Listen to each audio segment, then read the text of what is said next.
Welcome to this week's edition of Dark Forces podcast. My name is Tondere Machimbira and it is my pleasure to welcome you to this production.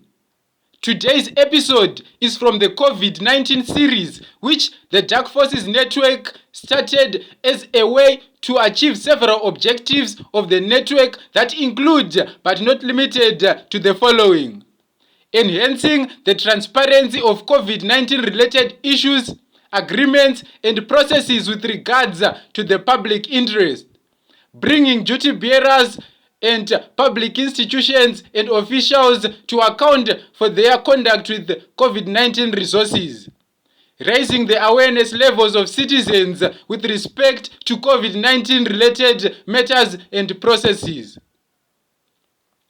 Zimbabwe saw COVID-19 coming at a time when there was great economic instability in the country, as shown by several indicators such as high inflation rates and unsustainable public debt management. COVID-19 has since turned into an international crisis and we continue to feel its effects. Now, COVID-19 has brought with it its own resources. And during this episode, we will focus on two important questions. What are COVID-19 resources and why must we care about COVID-19 resources? These two questions are important for addressing the information gap that currently exists around COVID-19 related issues and processes. So, what are COVID-19 resources? We will take a short break and return to answer this question and more on Dark Forces podcast. Stay with us.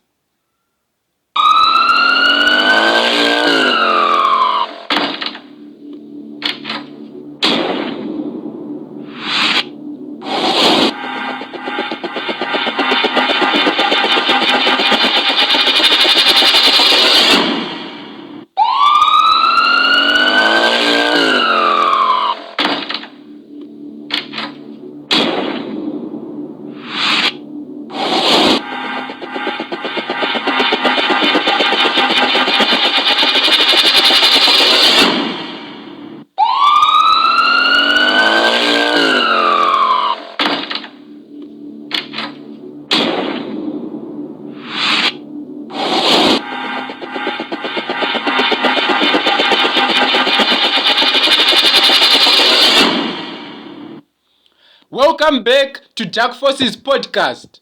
If you are interested in socio-economic and political justice, you have come to the right place. If you are a fan of community resources monitoring, again, you are in the right place. If you are just joining us, this episode is one of many from the COVID series. And before we took the short break, we were about to answer the question, what are COVID-19 resources? Now, these come in different forms and we will take a look at some of the COVID-19 resources which citizens need to be aware of. Starting with monetary funds set aside by the government of Zimbabwe to fight the pandemic, which inherently become COVID-19 resources. The 2021 national budget allocated 7 billion Zimbabwean dollars to recruit more health personnel, procure PPEs, testing kits, and sundries necessary for fighting COVID-19. An additional 100 million United States dollars from the 2020 national budget surplus has also been allocated for the procurement of vaccines. These funds that are earmarked for COVID-19 response are COVID resources, and citizens need to track the use of these resources to ensure that they are not compromised. Donations made to the government of Zimbabwe in their different forms are COVID-19 resources. We therefore need to ensure that donations made to Zimbabwe are safe for human administration and economic position of the country, as well as its sovereignty is not compromised as a result of these donations. Public and publicly guaranteed debt accumulated by the government of Zimbabwe to help fund the fight against the COVID pandemic inevitably become COVID-19 resources. Treasury recently entered into a $10 million United States debt agreement with the Arab Economic Bank to help finance the response to the pandemic. Given the government's unsustainable debt management, it is important for citizens and parliament to scrutinize such debt contraction. At the same time, there is also a need for parliament and citizens to oversee the use of public debt accumulated by the government of Zimbabwe to ensure that resources are directed towards their intended purposes. So these are just some of the COVID-19 resources that citizens need to know about. We will now take a short break, and when we return, we will look at why COVID-19 resources should be a major concern to us. Stay with us.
Welcome back to Dark Forces podcast, where today we have been talking about COVID-19 resources.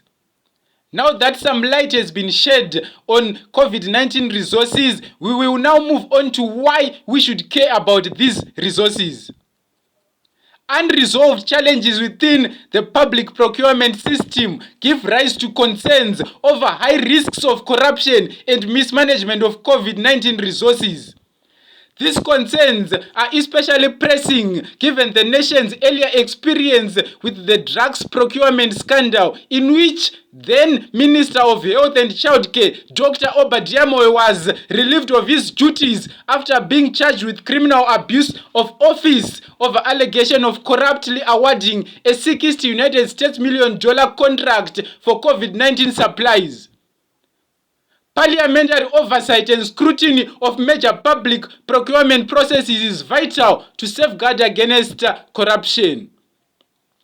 Government has set aside $100 million and an additional $7 million for logistics to procure COVID-19 vaccines and equipment. These funds will be expended through various tenders. In this regard, the assurance of a publicly accessible digital register of COVID-19 vaccines and equipment tenders would go a long way to increase transparency and accountability. It will also serve as a deterrent against rent-seeking behavior. At present, the vast majority of Zimbabwe's debt stock is in interest repayment, which is a sign of unsustainable debt management. COVID-19 related debt contraction will be enhanced by parliamentary debate and stakeholder consultation to ensure that Zimbabwe prioritizes more sustainable resources monetary mobilization without adding to the national debt burden. Recent reports of the issuance of fake COVID-19 vaccination cards at a cost of between $25 and 50 points to a loophole requiring urgent attention to safeguard citizens. A secure and functional vaccination system will also enhance the integrity of the national vaccination program by ensuring accurate vaccination coverage statistics. With the recent announcement of issuing of COVID-19 vaccination certificates linked with passports and travel documents, it is prudent that the government ensures that informal traders should be supported to adequately prepare for anticipated opening of borders. Support measures required include free testing facilities for registered cross-border traders and income substitution to help traders reinvest in their businesses.